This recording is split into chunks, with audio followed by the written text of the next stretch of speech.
Scanning electron microscopy, author, slide 1. Welcome to the lecture on scanning electron microscopy, commonly referred to as EM.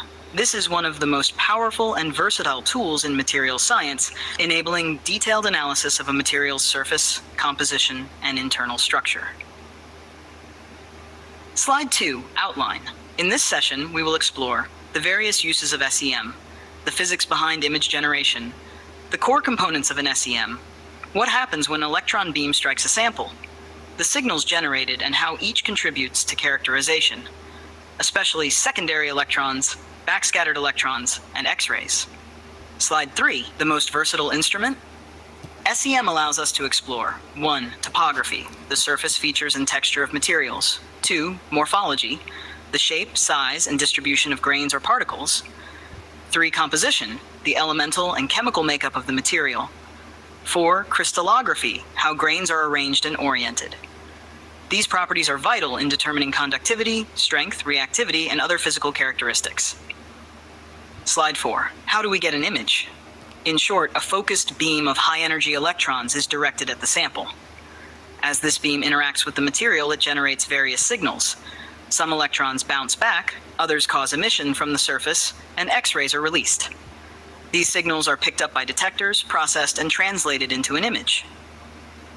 Slide 5. SEM in action. Electrons are fired from an electron gun, travel through lenses and coils, and hit the sample.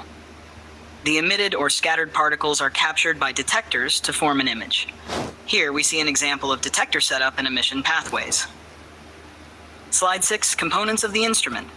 An SEM consists of a vacuum system to maintain clean beam paths, the electron gun or filament to generate electrons, electromagnetic lenses and scan coils to shape and guide the beam, a sample stage to hold the material, detectors for signal collection, computer hardware software for image processing and display. Slide 7. Why do we need vacuum? Vacuum is critical for 2 reasons. 1, it ensures stability of the electron gun, especially field emission guns. 2, it allows signal electrons to travel freely without scattering by air molecules. Different guns have different vacuum needs. Field emission guns, ultra-high vacuum by 10 Noske torr. LBF filaments, lower vacuum, 10 Noske torr. Slide 8. Electron guns. We need high current density, many electrons in a focused area, small electron spot, better resolution. Types: thermionic guns, heated W-wire or LABC crystal emitters. Field emission guns emit electrons under a strong electric field without heat. Slide 9. Comparison of guns. Images here show tungsten wire, LABC crystal, field emission tip. FEG provides higher brightness and resolution but demands better vacuum conditions. Slide 10. Detectors. Here we introduce Everhart-Thornley detector for secondary electrons, solid-state detector for backscattered electrons. These detect different signals, each offering a unique perspective on the sample. Slide 11. Traditional detectors. SEM setups typically include SE detector for surface texture, BSE detector for compositional contrast, EDS, energy dispersive spectroscopy, detector for elemental analysis through X-ray detection. Slide 12. Electron sample interactions. The incident beam interacts both elastically and inelastically within the sample. These interactions lead to a variety of signals. Secondary electrons, SE, backscattered electrons, BSE, X-rays, Auger electrons, cathodoluminescence.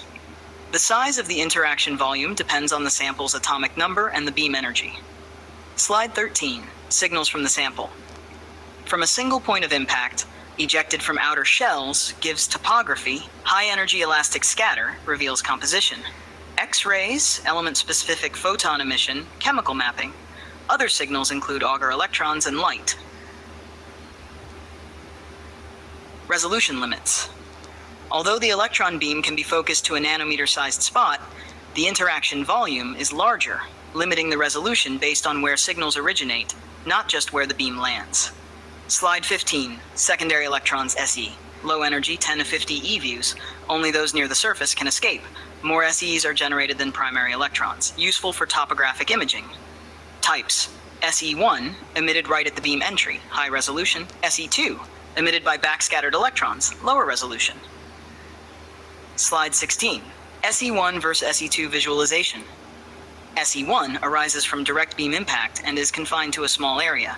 SE2 comes from a wider region, scattered and emitted after internal collisions. SE1 gives sharper images. SE2 adds background signal. Slide 17. Factors affecting SE emission. Factors include 1. Work function of the surface. 2. Beam energy. 3. Atomic number, higher Z equals more SE2. 4. Surface curvature. Sharp edges emit more SEs due to geometric enhancement. Surface curvature is the most influential factor. Slide 18. Backscattered electrons BSE. Higher energy than SE, result of elastic scattering with nuclei less frequent than SE. Types: BSE1, initial scatter. 2. Multiple scattering events, most common.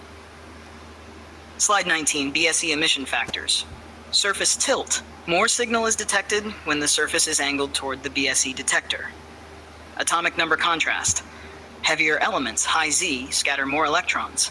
Flat, polished samples are ideal for BSE imaging. Slide 20. X-rays. These are photons, not electrons, produced by electron transitions in atoms. S is the most used spectrometer. Longer acquisition time due to fewer signals and detector inefficiencies. Lower spatial resolution than SE-BSE. Slide 21. X-ray detection modes. We can perform spot analysis, single point, line scans along a path, elemental maps, 2D chemical images. However, overlapping peaks in EDS spectra can be a challenge.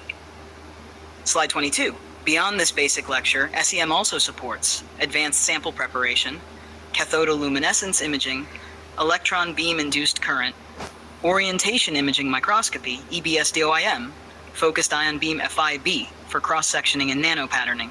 Slide 23. Summary. SEM as an instrument.